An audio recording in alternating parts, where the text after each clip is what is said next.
Hey guys, welcome to my movie review of Nosferatu 2024. And Nosferatu is a new film by Robert Eggers, who's done some pretty interesting movies. He did one about a nice lady in the woods that's fun for the entire family.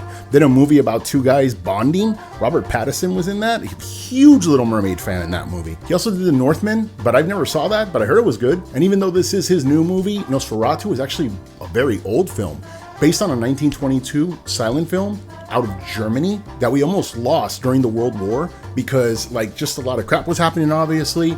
And I believe, don't quote me on it, but I believe it was saved by one copy that was recovered. And there's an eeriness to the film when you watch it, dude. From the graininess to just the fact that it's so old, knowing that everyone in the movie is obviously, past at this point. And there was even a myth about the guy playing Nosferatu being an actual vampire. It was such a cool myth that they made a movie based on it called Shadow of the Vampire. If you haven't seen that, do yourself a favor and watch it. I'm a Nosferatu fan. I even got to play him in the theater production. That was cool. So yeah, so let's review the movie, avoid any spoilers, and also rate it using my super sophisticated 5-star rating system. It's freaking impressive, dude, yeah. And Robert Eggers wanted to do this? Dude, it was brave of him to touch something so iconic, and I was excited to see this. I had 6 friends go watch this on opening night, and I called every single one of them, don't ruin it, but how was it? All 6 gave me a very similar response. It's good. It wasn't bad, it's not a bad movie, and that's it.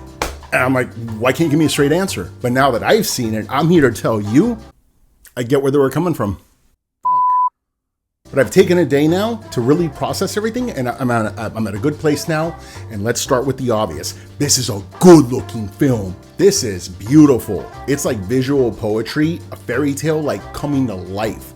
And there's a scene with the forest is there, and there's a freaking thing with the sky, and the moon's coming down, and the guy's there, and the carriage is coming to him, and I'm like, wow, this is some good shit. Getting the lighting right in this film could not have been easy, dude, and they nailed it.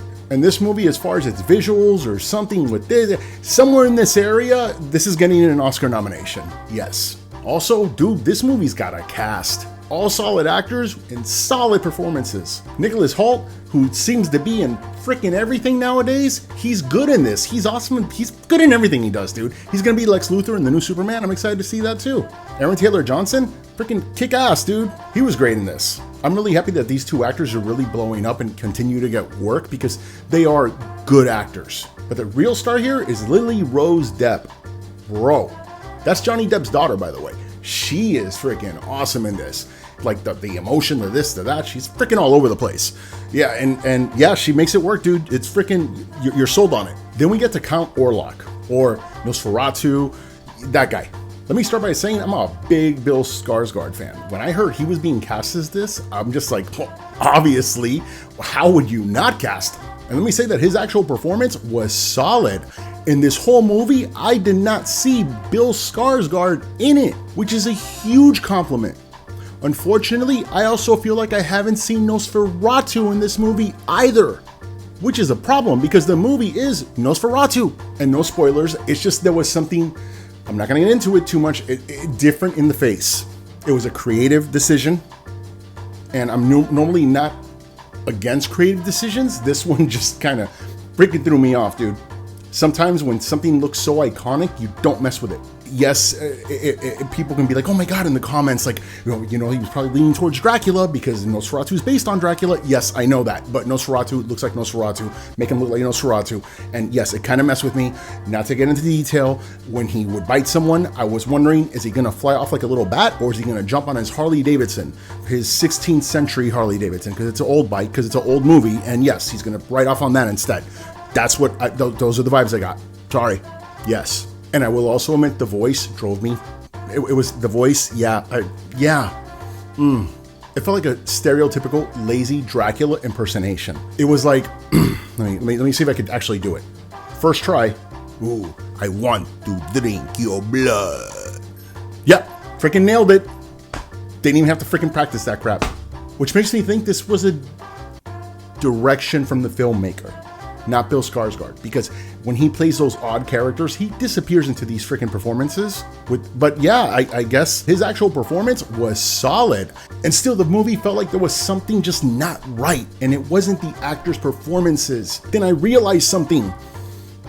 I I didn't care about any of these characters. No.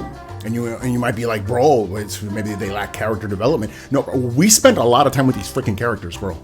Oh, like a lot of time. The thing was, and it took a minute for me to figure it out, every time we were with these characters, something was going on. They were stressed out, they were this, they were that, they were that. We never saw them like chilling. Like, I don't know about you, but my favorite part of the Avenger movies, the reason I like the Avengers is when they're hanging out in between battles, and they're like hanging out just like eating subs and like shooting the shit with each other and like making jokes and like cracking on each other. That's the part that makes me like them. Maybe in this beginning of this movie, they could have just taken 5 minutes and maybe just ordered a pizza, had the carriage bring that crap, and they just eat the freaking pizza and like drink some brandy by the freaking fireplace or whatever they do in freaking Downtown Abbey. That would have worked out perfectly, bro. We would have cared. But dude, the big characters were going through some crap, and I was just like, yeah, okay, that's not right. Also, this movie gets slow in the second act. Wow. If I was in the theater and a snail was next to me, the snail would be looking at me and looking at the screen and being like, bro, they gotta speed this up. It was like that. I'm normally like, with jump scares. Bro, I was praying for a jump scare. Just one, please, in the whole freaking movie. Especially the second act, but bro, any jump scare. And I really wouldn't consider this like a horror movie. This is more like gothic drama. That's really good looking. Even Nosferatu's character, I didn't like the way the look is. I made that clear already, but he was still cool looking. But I'll even say like Nosferatu and What We Do in the Shadows, which is a fantastic film, by the way. That Nosferatu was creepier. That's a great movie. You have to see a movie if you haven't seen that crap. But yeah, that Nosferatu is creepier than this one. But still, there was something else, and it just hit me. This isn't a remake of the 1922 Nosferatu. This reminds me way more of the 1979 Nosferatu. Like, there were exact shots of the film. And listen, that Nosferatu looked like Uncle Fester on Ozempic. So clearly that Nosferatu was worse. So putting it all together, this was a remake of a really boring 1979 film, but at the pace of a 1922 silent film. Which, spoiler alert, silent films in 1922, it was slow, dude. And you can't do a slow burn, which I love slow burns, but you can't do them when you don't care about the characters. If you don't care about the characters, you can't take your time. No. And I can almost guarantee right now, critics are gonna freaking love this movie. And it's gonna be the cool thing to like this movie. I bet you Hot Topic already has the freaking shirts out. And listen, I love Hot Topic. That's not a knock on Hot Topic, but I'm just saying this movie's going to be a thing. Unfortunately for me, it was cool. Yeah. I will say that final shot, though, that I won't get into, but that final shot before the end credits, that was like poetically dark, gorgeous, beautiful. And that's what this is. It's a really good looking film that it just looks, yeah. Guys, what do you think about Nosferatu 2024? What do you think about Nosferatu 2022? What do you think about Nosferatu freaking all of them. Freaking, what do you think about Count Chocula? Yeah, sure. This Nosferatu sounds like Count Chocula. But yeah, what did you guys think about it? Let me know in the comments. Also, please like, subscribe, and whatever to all this amazing stuff that I have. It's not amazing. I said that shit with a straight face. And yeah, thanks for watching.